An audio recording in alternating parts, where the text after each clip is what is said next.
Hello, my friends, and welcome to another Johnny Vedmore Read Through with me, your host, Johnny Vedmore, and we are going to go through time again, as we always do. We're going quite far back in time, 100, 150 years, and we're going to the birth of vaccines, and this complicated subject that is so heavily censored, and many people know who Jeremy Farrar is. He's now one of the heads of the World Health Organization. He was the head of the Wellcome Trust for some time. He came up in one of my articles, the Wellcome Five, which you can watch another Johnny Vedmore read through on. That's quite a long article. It's about 15,000 words, and it goes through one of the most powerful men during the COVID era, Witty and Fauci, delegated all of the responsibility for planning COVID over to Jeremy Farrar. So he was obviously quite a big fish in a very small pond. And so it's very interesting to study him. And when I studied him, I went back, like I do with most people, I went back through his family history. And something became very clear to me, a mystery. They came across a mystery, another mystery. I keep coming across mysteries. Some people call people like me who come across mysteries conspiracy theorists, because we see something that is off, something that doesn't make sense. So, for instance, you go back to 1917 to the birth of Jeremy Farrar's father, Eric Farrar, and you discover that that he's got a fair few siblings, and there's an 11-year gap between him and his last sibling. That made me interesting. That made me interested. I was like, that's a long time. Normally people have their kids quite like few years apart here and there. You know, they keep coming in a steady stream until they don't come anymore, especially back then, until they don't come anymore. And it was the fact that the parents of Eric Farrar were meant to be 52 years old, the mother and father. And something smelled fishy about that. It's very rare you go back to the early 1900s and couples are having babies when they're 52. It's not unheard of. It's just super rare. So if you come across it in an article, you go, wait a minute, something doesn't make sense here. And then you do a little bit more investigating. You go, ooh, there's a lot that didn't make sense here. And there seems to be a conspiracy afoot. Yes, I've gone through the history of Jeremy Farrar, and I came back and I came across something quite peculiar. Another guy who lived back in that time, who was identical in almost every way to Jeremy Farrar.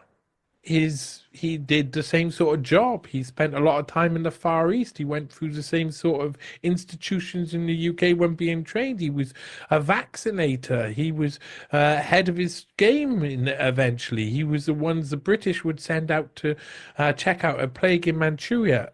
But most interestingly of all, his name was Reginald Farrar, and he was supposedly not connected familiarly with Jeremy Farrar. And I started to smell something fishy going on, and I investigated and found an extraordinary story, a story that I will tell you today.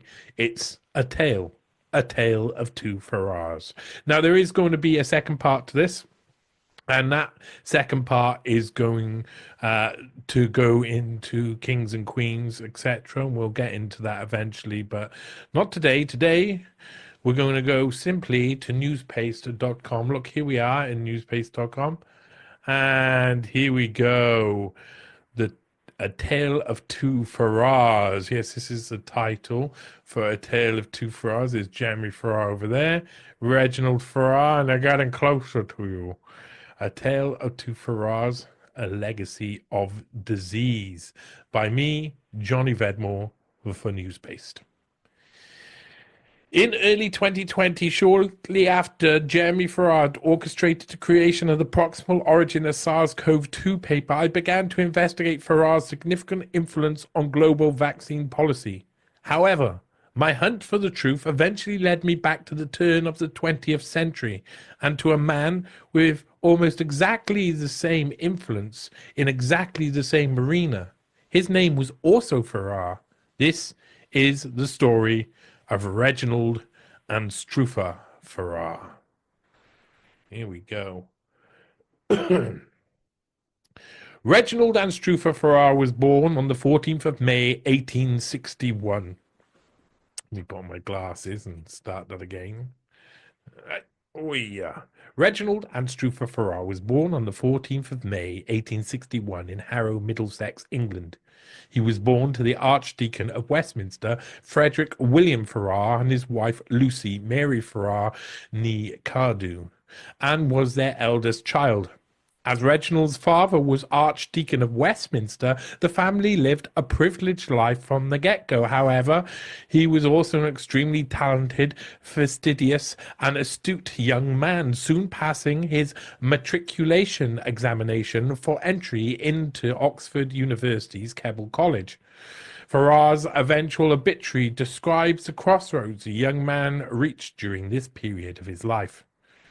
It was originally intended that he should take holy orders, but though always a religious man and actuated by the purest principles, he felt that he could not subscribe to the 39 articles of the established church. He therefore turned his attention to medicine and became a medical student at St. Bartholomew's Hospital. Before heading off to university proper, Reginald Anstruther Farrar had been studying at Marlborough College, a public school which had been founded in 1843, specifically to school sons of the Church of England clergymen.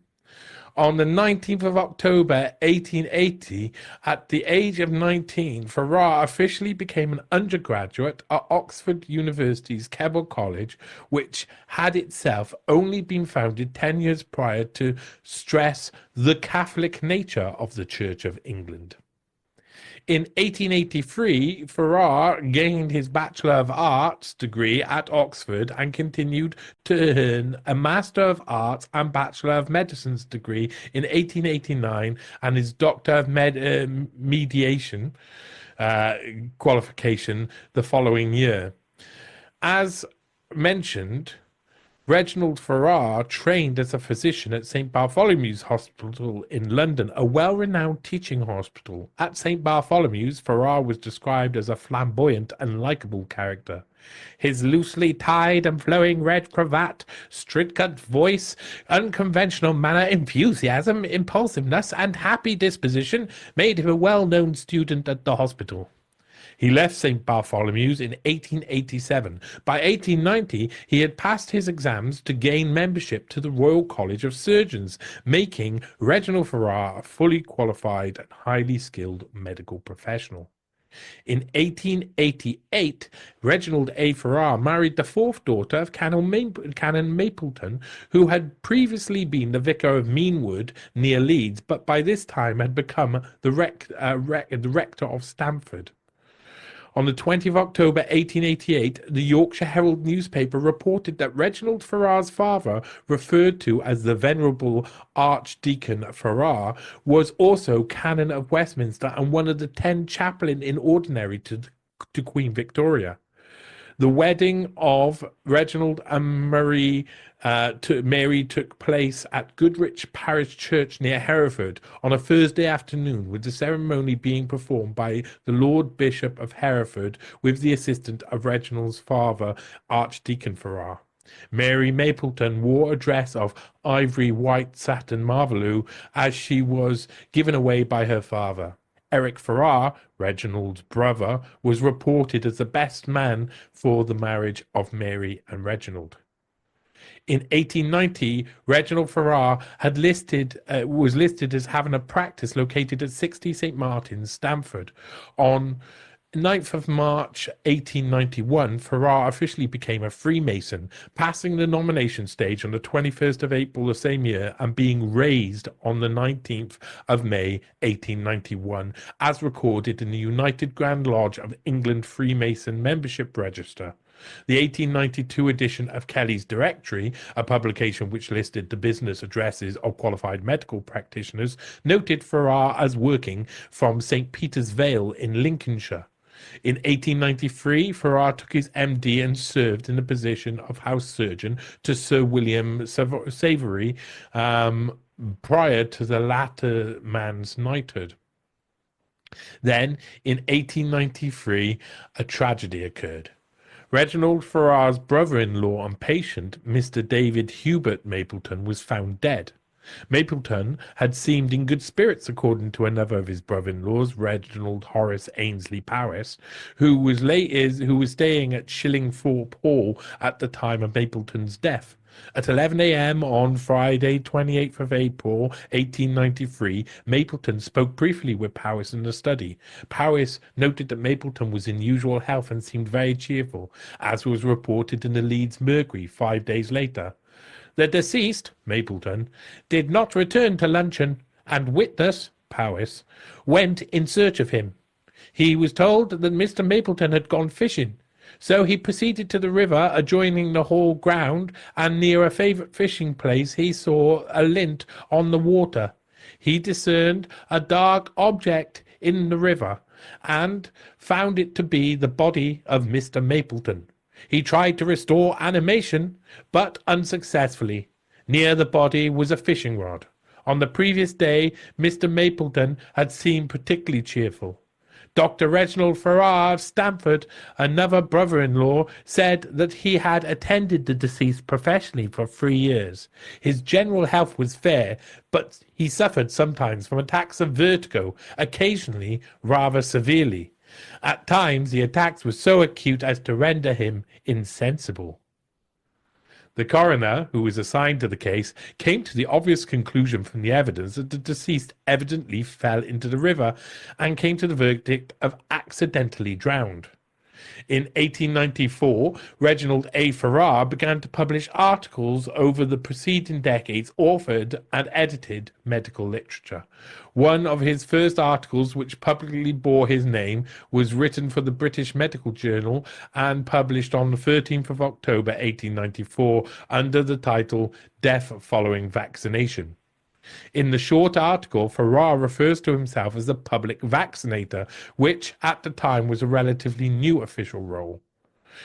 During this period, smallpox outbreaks saw compulsory vaccination processes implemented, yet the tools used to vaccinate people were limited, experimental, and sometimes dangerous. The British Medical Journal article written by Farrar discusses a case where he vaccinated a 5-month-old who died as a result of the process. Farrar paints a very distinct and definable process for vaccinating children. He stated, "This child was brought to me on October 10th, 1893, for vaccination. She struck me as being rather small and thin for her age, 5 months, but otherwise had nothing obviously amiss. I did not, therefore, at the time see sufficient cause to postpone the vaccination, though in view of the poor development of the child, I should have done so had the mother desired it. I vaccinated in 4 places using a carefully cleaned lancet and Dr. Renner's calf lymph. Other children vaccinated at the same time and from the same supplier lymph did perfectly well in all respects." This was a rudimentary stage within the evolution of vaccination processes, and the procedure involved infecting healthy patients with a malady, a taboo principle for disciples of Hippocrates. However, the death that Farrar was reporting had resulted from the vaccination process administered by Farrar himself.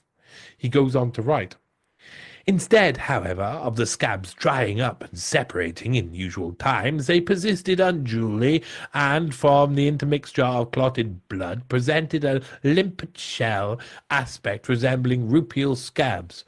When at last they separated, the ulceration was found to have penetrated the whole skin, exposing the muscle beneath and leaving holes which looked as though they had been punched out. There was no oedema of the arm, and the skin round the vesicles appeared perfectly healthy throughout. The child dwindled peaked and pined and finally died from no very obvious cause on November 29th, 1893, 6 months old, 7 weeks after the vaccination, and about a week after the separation of the scabs. Farrar put the child's death down to constitutional malaise induced by vaccinia in a poorly nourished child. Like many vaccinators of the era, Farrar was very careful not to rile up the very strong and public opposition who were battling against compulsory vaccinations or even the idea of vaccinations en general. The same year in which Farrar wrote Death Following Vaccination, the Tamworth Herald produced articles such as The Opposition to Vaccination, which reported on examples of widespread public disapprobation of what was becoming a commonplace and sometimes compulsory medical intervention. The aforementioned article states, "In Mile End, London, says a London correspondent, there are 8,000 unvaccinated children. The guardians, armed by the law with power to judge whether an excuse for non-vaccination is reasonable or not, they naturally decide, in accordance with their antipathy to Jenner's system, that any objection is reasonable. Supported by the great congregation who meet at Mr. Charrington's large assembly hall, they look with confidence to the next election, resolved to carry their opposition to vaccination still further." While some of the objectors were opposed to vaccination process in general, many more were mobilized by the compulsory aspect of the relatively intrusive medical procedure.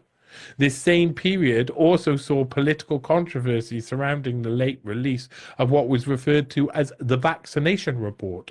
The paper in question was a special report of the Vaccination Commission on Cumulative Penalties, which was due to be released and contained information and statistics concerning the mass vaccination programs in England and Wales.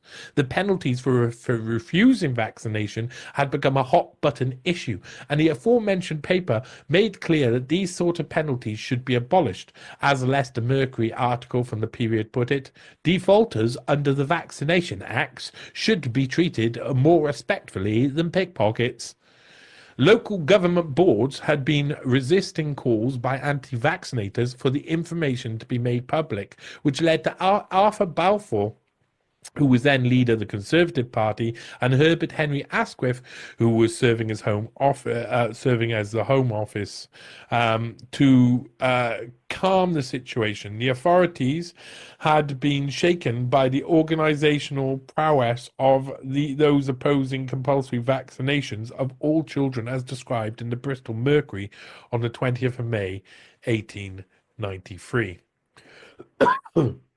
The medical profession are not likely to set up a political league to rival the organization of the anti-vaccination faddists. They can only advise protection against smallpox and marvel at the infatuation of those who neglect it.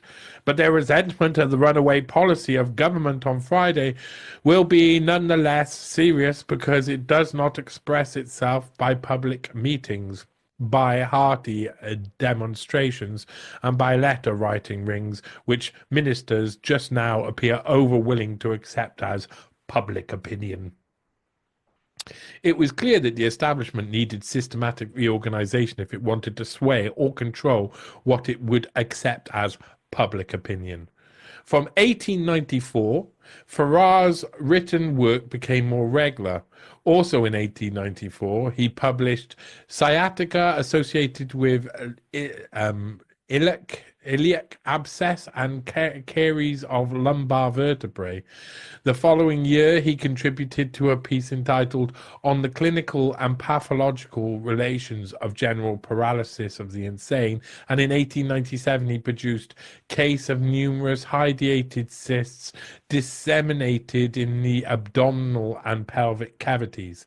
But it was during the dying embers of the 1800s and the turn of the new century where Farrar began writing his most important works. On the 17th of December 1894, Mary Farrar gave birth to her son, with the news announced publicly in the Daily Telegraph 4 days later. In 1895, we also discover that Farrar was active in local politics. A Lincolnshire Echo article notes him as a Conservative Party candidate for St Mary's Ward during the municipal by-elections at Stamford. A pox on both your houses. In 1898, Reginald Anstruther Farrar left England for Bombay after accepting an appointment under the Indian government to take up plague duty. At 38 years old, Farrar was relatively young for such a position and was reportedly given up a lucrative practice in Stamford. This move to India in order to study severe outbreak of bubonic plague signified a vital turning point in the life of Reginald Farrar. In 1901 census, Farrar is noted as a 39-year-old doctor of medicine from Harrow with a practice running out of 30 Ashley Place in London. In 1902, the paper on the nature of plague infection written by Farrar was read at the British Medical Association's annual conference. Farrar had made some extremely vital observations about how the plague spread. The Savannah Morning News reported on some of his findings, stating, "Before every outbreak among human beings in India, immense number of dead rats were found lying about.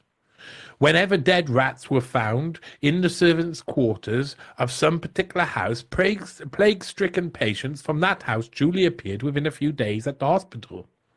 Dr. Farrar found that plague did not spread along lines of human intercourse, like smallpox, for example, but was propagated by some sort of soil infection, always accompanied by the appearance of innumerable dead rats."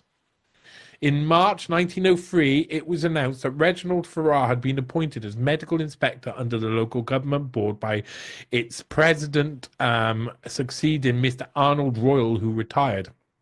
On the 22nd of March that same year, Reginald Farrar's father, Reverend F.W. Farrar, who was then Dean of Canterbury, passed away. The following year, Thomas Y. Crowell and Company in New York published The Life of Frederick William Farrar, sometime Dean of Canterbury, by Dr. Reginald Farrar. The book, which contains 16 illustrations, a bibliography, and an index, had been collaborative work, with Farrar being assisted by various friends and colleagues of the late Dean Farrar. In England, James Nesbitt and Company published Reginald Farrar's very public ode to his beloved father. In 1903, Farrar also produced Aids to Sanitary Science for the use of candidates for public health qualifications, a training manual which is now available through the Wellcome Library. On the 30th of December 1904, the Tunbridge Wells Courier printed an article entitled "The Farrar Memorial at Canterbury," which covered the unveiling of a new west window of the chapter house of Canterbury Cathedral, dedicated to the late Dean Farrar, an event which was, of course, attended by Dr. Reginald Farrar. By 1905, Farrar was becoming one of the United Kingdom's leading experts on the spread of most diseases. In May of that year, an outbreak of spotted fever began to cause panic in a small town in Northamptonshire called Hertfordshire. Dr. Reginald Farrar was sent in to investigate and claimed to have found a distinctive microorganism. In a Manchester Courier article entitled "Spotted Fever," it states, "The cause of the outbreak was mysterious, and the sanitary conditions would not account for it. The only light that could be thrown on the matter was that Mr. Chambers, father of some of the victims, had received a paper from America where the disease was raging."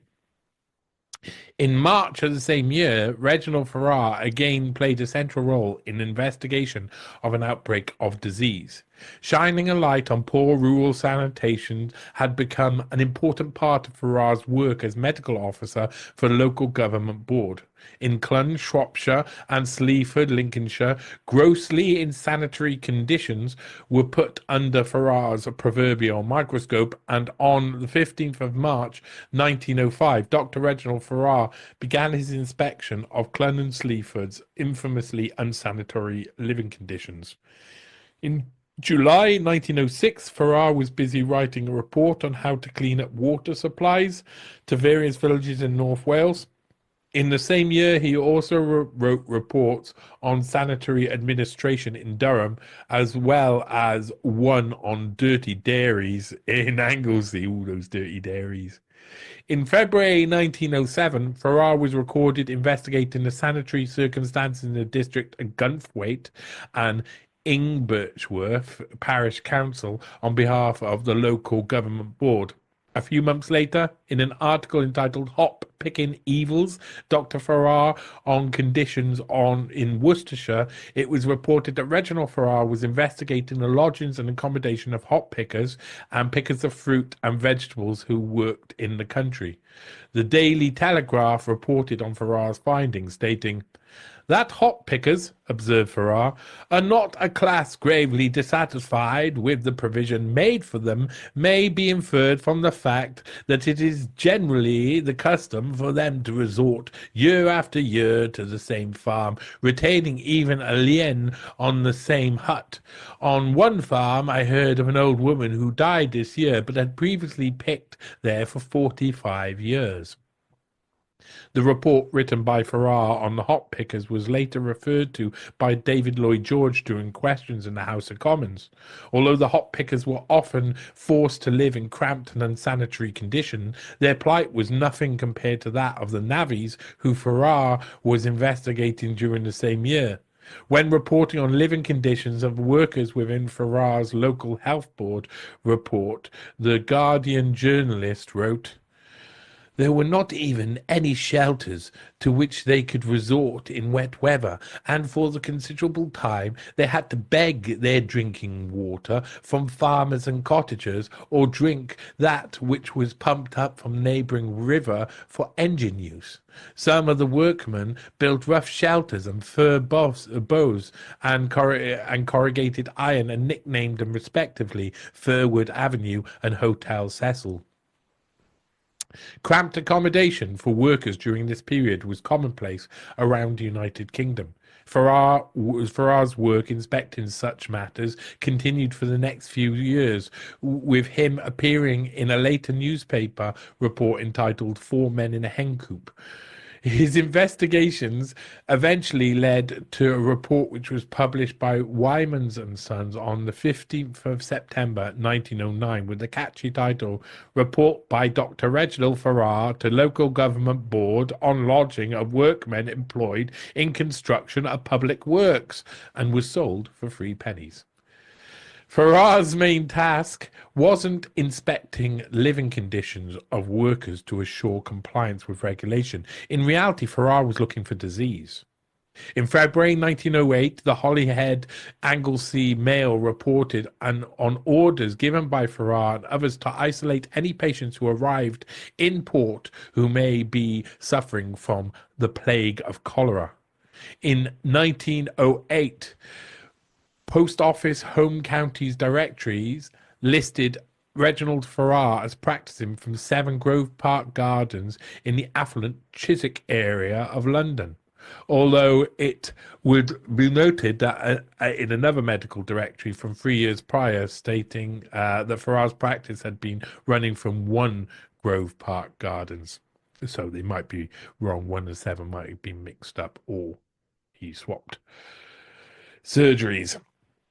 At the end of 1908, Farrar was warning of the dangers of tuberculous milk and flesh after inspecting farmsteads where he discovered the fold yards ill-drained and filthy, with cow sheds dark, dirty, ill-ventilated, and generally of insufficient capacity for the number of cattle they contained. In 1909, Farrar was reporting on technical, though not illegal, overcrowding in Oldham. while also making a positive note on home-proud women of the town as being a credit to the region. In that year, he was tasked with reporting on living conditions of pea pickers, the general living conditions of various navvies working nationwide, and he even wrote a report on the evils of subbing, the process of workers being continuously advanced wages, leading them to them accruing significant debt. On the 30th of August 1910, Farrar was tasked with visiting Melton Mowbray to investigate an outbreak of spotted fever. The Melton district reported 14 cases of the illness the previous week, which led to Farrar's impromptu visit. However, by the following week, the outbreak was being reported as having rapidly subsided, with risk of infection being slight. A Farrar off place. By 1911, Dr. Reginald Farrar had become an esteemed member of a very elite group of British infectious disease experts. He was nominated to represent Great Britain on the International Plague Commission, which was set up to investigate an outbreak of pneumonic plague in China. Even though the plague in China was relatively under control by the time Farrar began to pack for the expedition, newspapers were reporting that he was being sent to help the Chinese to deal with the scourge. A message via the Reuters newswire from Peking during this time reported that about 7,000 people had already died during the outbreak. Farrar's involvement in the International Play Commission was being reported from Washington to Sydney. His basic biography was also reported in the Guardian Journal. A week later, Farrar was being praised in articles with titles such as Heroic British Doctor Going to China to Investigate the Plague and Guarding Against the Plague. The news of pneumonic plague outbreak, which was ravaging Manchuria, saw a mild panic ensue in Western Europe. Even though the Brooklyn Daily Eagle were titling reports such as plague cases in England were detected on ships arriving from Manchuria, this sort of bombastic reporting was soon dialed down a notch, with Farrar stating publicly there was little danger of plague spreading to Western Europe, let alone Britain. Farrar's involvement in the Manchurian outbreak led to him writing a report on his findings, which gives us incredible insight into the evolution of pandemic responses. Initially, the Chinese had requested that Britain send Sir W.J. Simpson, to attend their first ever international medical symposium, who had gained international fame for his work on plague in South Africa and Hong Kong. But this request was denied by the British, and they instead sent Reginald Farrar. In the winter of early 1911, while Reginald Farrar studied the largest outbreak the Manchurians had seen for a long time, he made observations that would be fundamental for the British establishment's understanding of how populations respond to pandemics, and the conclusions of his following paper were astounding. Farrar didn't only investigate the outbreak and the procedures enacted to curb the spread of plague, he was also in China to study the reaction of local population to the spread of the disease. Farrar was quick to note the potential benefits which the psychological effect of pandemic presented to changing wider social patterns of behavior. In May 1912, in the epidemiological section of the Royal Society of Medicine Journal, Farrar published his findings in a paper ominously titled Plague in Manchuria. Farrar begins the paper by writing, that's too far. During the winter of 1910-1911, Manchuria was ravaged by an outbreak of pneumonic plague, which recalls some of the historic outbreaks of the Middle Ages, but to which modern time afford no parallel. When compared to the mortality caused by bubonic plague in India, the actual proportions of the Manchuria epidemic do not seem large, but it captured the popular imagination by reasons of the dramatic features which attended it, its mysterious origins, rapid spread, and appalling virulence. Farrar had previously been studying the bubonic plague, which had ravaged parts of India throughout the decade before. Millions had died in scenes that brought back medieval memory of chaos and death to any European, especially in colonial Britain.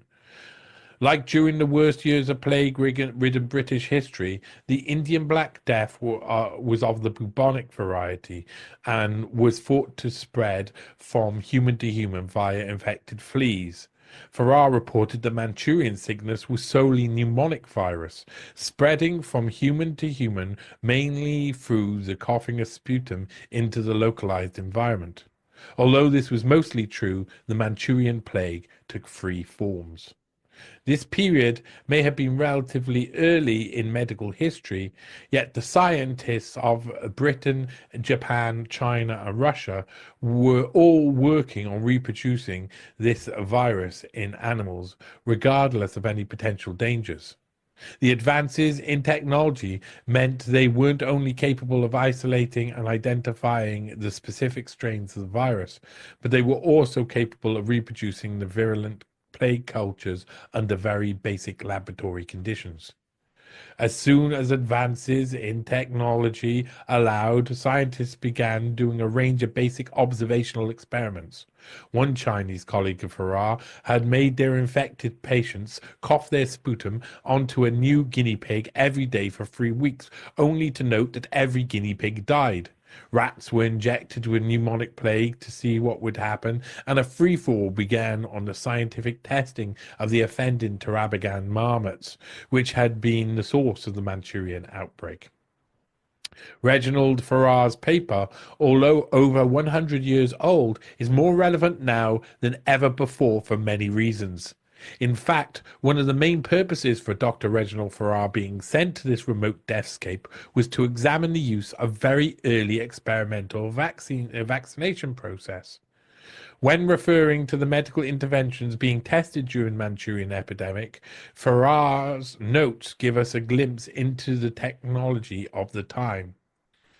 With regard to inoculation, Haffkine's prophylactic was tried a good deal. Dr. Martin inoculated him before he went out, and Dr. Petrie gave him another dose in the train.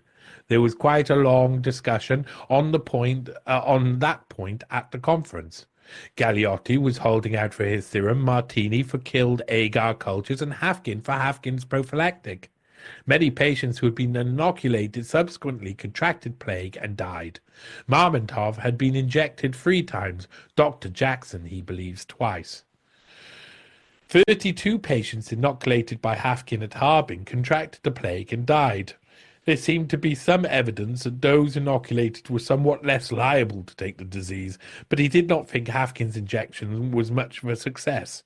If one had been recently inoculated and in the negative phase, one might, some thought, be even more liable to plague than without such inoculation. Farrar also mentions the U.S. appointment to the Chinese symposium, Dr. Strong testing out the potential of a new vaccine technology, reporting, Dr. Strong fought hard for the use of attenuated living cultures. Dr. Strong had exceptionally good facilities for testing these methods. He was a government surgeon in Manila, and his vaccine was a living culture attenuated with alcohol. After preliminary experiments on guinea pigs, he satisfied himself as the result of an inoculation of 200 criminals who had been sentenced to death that the attenuated living culture was harmless as ordinary vaccine for variola. 64 of these criminals were afterwards inoculated with virulent plague culture, and only 16 died. They voluntarily submitted to the experiment as an alternative to execution. Though the method was not sufficiently appreciated by the conference, he thought it held out great promise, and if he were going to face plague again, he would have the attenuated living cultures inoculated. This was the birth of vaccine technology, and there were no limits. There you go. That's a picture of Reginald Farrar. A picture of Reginald Anstruther Farrar featured in the Buffalo News newspaper on the 12th of March, 1911. Farrar's Manchuria paper had shown the British epidemiological establishment something they couldn't quite comprehend. They had failed at containing the spread of bubonic plague in India, even while they were in control of all the administrative levers of power. Yet these Chinamen, as the paper refers to them on occasion, were capable of achieving a significantly lower casualty rate, even without a state-of-the-art sanitary authority in place. Dr. Butler stated his skepticism that the Manchurian authorities had been responsible for controlling the spread of the virus, which is noted in the discussion section of the paper, saying that, of course, there was a point in favor of such administration, that they were dealing with a disease which immobilized almost all who attacked.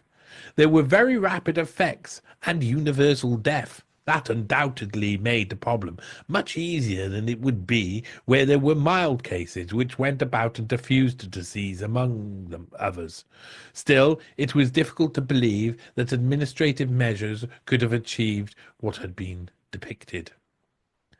But Farrar soon pointed out during the discussion phase of this report that it was a matter of self-preservation which eventually controlled the infection.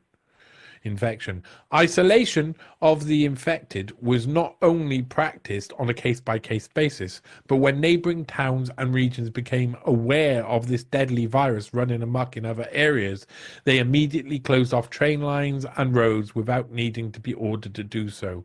Responding directly to Dr. Butler's skepticism, Farrar said, with regard to Dr. Butler's remarks, he thought the members present had scarcely appreciated the fact that he said the crude efforts of the people had done much to protect the people from the plague. A person with plague was so ill, and all others had such a fright lest they should take it, that there was very little contact. People would not go near a house where plague was, and when folks were roused, isolation thus effected was as effective as orthodox sanitary measures. In Fujian, there was a very effective organization. The town was split into 4 divisions, and no person was allowed to go from one part of the town to another unless he or she had a pass. The divisions were indicated by different colours worn on the sleeves. That's the first vaccine passports there. In this paper from over a century ago, we can see the formation of all the responses we still experience during the major pandemic. The real surprise for the British scientific elites was the realization that they had made a discovery that was before unrealizable. There was a significant link between the fear of a virus and the implementation of wide-reaching social control initiatives. Whilst the British were busy bad-mouthing the Chinese and working off the information they had received from Farrar, they seemed completely unaware of their inadequacies in pandemic response. They displayed a systematic superiority complex that sabotaged the potential of coherent collaboration. Manchuria had been a steep and useful learning curve for pandemic preparedness, and every Western power would fail at the next test they'd be faced with. The story, so Farrar. Reginald Farrar had stunned the British medical establishment with his expertise, first in India and then in the Far East. He continued getting opportunities and soon found himself working for the British Red Cross, the League of Nations, and the Norton Foundation. He had given great insight into not only the spread of illness itself, but the way outbreaks can be used to enact sweeping measures which have the potential to change people's social practices, behaviors, and which rules they're willing to obey. It's become clear that the threat of significant illness gave nation-states powers which could directly affect human behavior. In 1918, a World War I medal roll index card lists Reginald Anstruther Farrar as a potential recipient of an award referred to as a 1914 Star. The document lists Farrar as achieving the rank of major and notes him as a member of the local government board.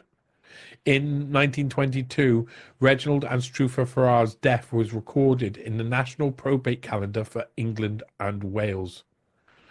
It notes that Farrar as a resident of Hillfield Harrow on Hill in Middlesex and records Farrar's dying on the 28th of December 1921 at the German hospital in Moscow. His son, Reverend David Mapleton Farrar, is also listed as the clerk for the probate.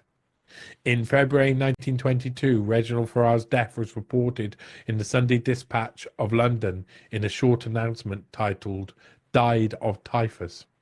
It reads, "A son of Dean Farrar, Dr. Reginald Anstruther Farrar of Highfield Harrow, who died of typhus fever at German hospital in Moscow while engaged with Dr. Nanin in the Organization of Famine Relief in Russia, left £1,997.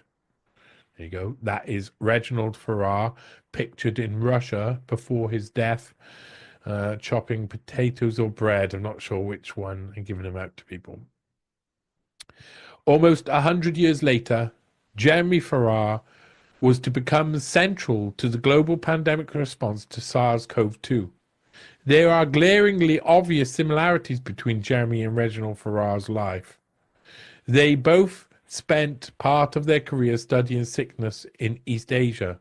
They both became central to analyzing and incorporating official responses to the threat of deadly pandemics, and they both used previously untested new methods of inoculation on unwitting test subjects.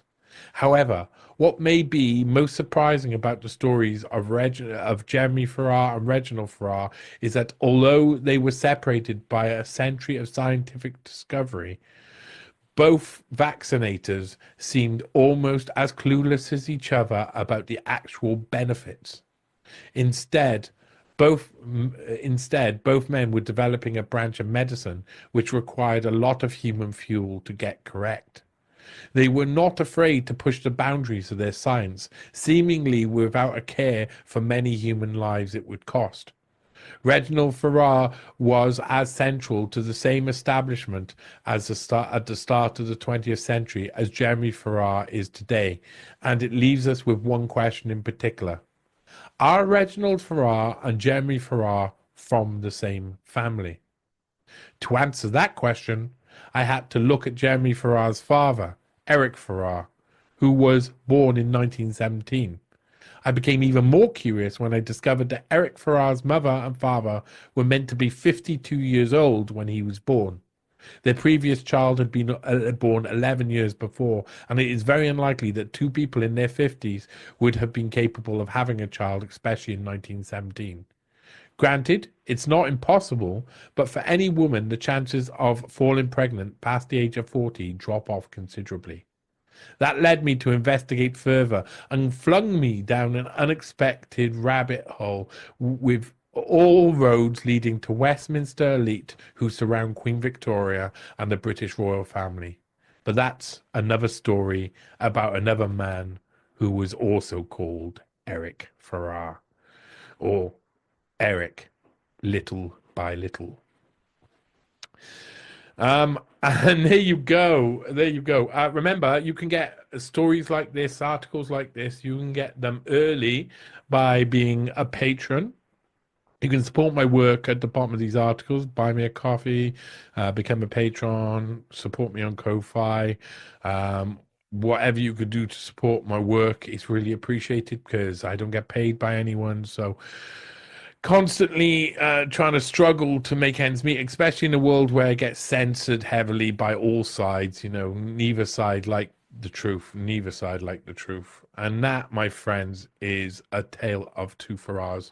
The story of Jeremy Farrar, my search for Jeremy Farrar's ancestry that led me to this other man, Reginald Farrar, and that it is an extraordinary tale. It is an extraordinary tale. These men, separated by over 100 years, lived basically the same life. They became central to the British establishment's understanding of a pandemic as it was happening, and wrote in action and action, the standard operating procedures that would happen would be followed under pandemic as pandemic protocols. That's quite amazing. That's quite amazing. Separated by that much time. Honestly, I didn't expect it. I thought it was a mistake at first. Like I thought I didn't find necessarily. I didn't go back in time and follow Jeremy Farrar's family history and come back to Reginald Farrar. I had come to Reginald Farrar in a different way while I was investigating pandemic procedures during writing some articles for Unlimited Hangout, and then via the Welcome 5 articles. I found this paper, Plague in Manchuria, and I thought, Farrar? What would be the chances of that? And once I read it and realized how important and central he was to creating the standard operating procedures that would be put in place, the policies that would be put in place under pandemics, that was really surprising because, well, the only person I know in my lifetime who's had that sort of sway over the British establishment is really Jeremy Farrar. And for them both to share this rare same last name, Farrar, surprised me. And then I thought I'll go back in Jeremy Farrar's family history and see what I find. And what I found was this point where you get back to 1917 and there's this Jeremy Farrar's father's being born to two parents who are 52 years old. I just don't believe it. Smelt fishy. I was looking for fish and I found fish. So when you're looking for fish, you find fish, you go, is that a fish? Probably a fish. So I went fishing even more, and this is where it gets even further. I mean, this article is really important because you get to follow pandemic policy. You get to learn about the way that the establishment used the pandemic to create fear. We see it now today in this world, and we know that it was the same thing back then. They saw the potential of using that fear against people and how it could change behavior. And so this has been a major tool. Pandemics have been a major tool in manipulating people into doing what the establishment wants them to do. That is a massively important thing to discover. And so I found it very interesting. Now, I have gone further. I'm halfway through the second part of this, and I think I found who Eric, who is the grandfather or the real grandfather of Jeremy Farrar. I think I found it, and it's not the people who are listed down as his family. It's someone else, and it's related to Reginald Farrar, and it's very interesting. And it's another man called Eric, which also is interesting because Farrar's father's called Eric. And you'll understand this man actually has a reason why he wouldn't be able to publicly have a child. So it would make sense that he would get pushed into another family, maybe in a further branch of the Farrar family, and they would bring him up. And well, there you go. That's it. Again, like I say, it's a journey down the rabbit hole.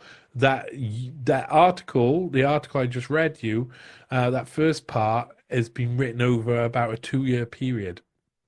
As I've said before in other videos, like I'm well ahead of certain things. No one's going to find, like, no one else has decided to go and research Reginald Farrar's come across his name. I'm amazed at that, to be honest. I thought there'd be more about it. I thought there'd be more people who would stumble across it and go, God, look how interesting this is. But it turns out nobody reads these sort of things. They go back, they see a name, they go, oh, that might be nothing, and go on.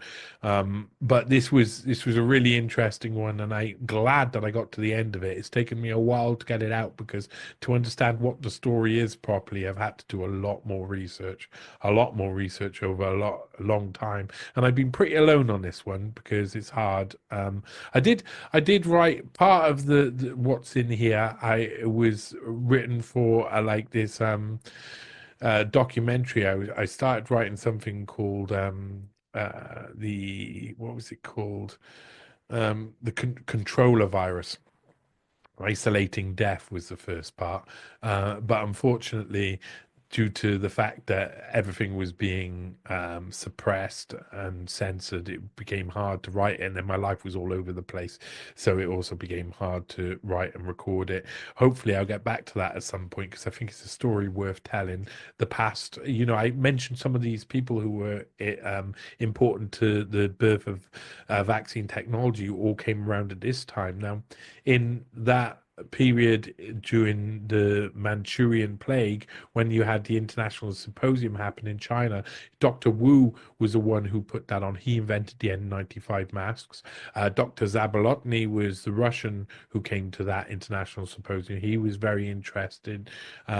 He was the guy who gave himself TB to prove that he was vaccinated, and became important in all parts of Russian history during an important time, the Russian Revolution, all through 1917, the Bolsheviks, and all of that. So that's really interesting. Dr. Strong, who were mentioned in there, he was the American physician who was working out of Manila. He was actually sent to the symposium by the Rockefeller Institute, which is extremely interesting as well.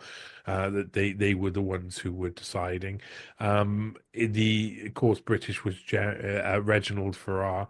The Japanese sent Kitasato Shibasaburo, one of the most evil men in history.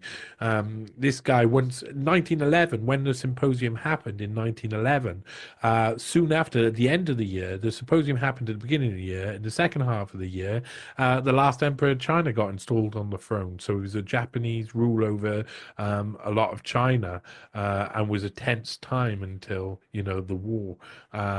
It really tense time. And so that's a really interesting story in itself. And Kitasato Shibasaburo was a hated man. He was someone who would later, he would, like, for instance, lock an entire village of Chinese people within, give them plague, and watch how they reacted, and they tore each other apart. And if anybody tried to leave, they would just shoot them. So they watched people tear each other apart to see how people acted. So it's really interesting, all of these different players who were at this time of vaccine technology, spreading disease wherever they went on purpose. And of course, these guys are testing out by trying to isolate diseases and then give diseases to people to see what happens. And within 6 years from this time, you've got that sleeping disease that was so prevalent and appeared and disappeared by the 50s, within the 50s. And you also had the outbreak, the Spanish flu outbreak, which looks like it was partially done to test out. There was lots of density. There's lots of density in the trenches of people all together, really bad disease, a place for disease, a perfect place to test out a petri dish, to test out giving people disease. So that was a really interesting one too. They happened just afterwards. I think this was a time where they were testing out giving disease to people for years and years, and it worked. They gave disease to a lot of people, and a lot of people died, and a lot of new diseases were created. I think, a lot of people say like flu and stuff didn't exist before this time, and I'm starting to think they were right. I'm starting to think this is the moment when they started making us all ill. They started spreading disease on purpose to see what would happen. And in amongst these guys were people who were Fabians and who believed in culling the masses, had the Malthusian intent within them, trained within them. So it's a very interesting story, and I'm glad you could join me. Support my work. Come to newspace.com. You'll find links on the link tree. You'll find other ways to support my work. Come, indulge. There's loads of articles there, and it's growing all of the time, and they're very long form, interesting, dive deep articles. There's lots of read throughs. You can find me on YouTube, Rumble, or Rockfin, whatever, blah. Come find me. Newspace podcasts I try and release regularly. And please come. The most recent one was actually kind of related to this. Me and Josh Walcott was looking at his research about RFK's HHS nomination. and the vaccine policies as they stand currently today. Very interesting conversation. So come to the site, learn a little bit, have a discussion. Remember, if you leave notes, if you leave a comment, I'll try and respond. I'm super interactive. I'm on X a lot if you want to find me. And other than that, thank you for joining me on this Johnny Vedmore Read Through. Bye.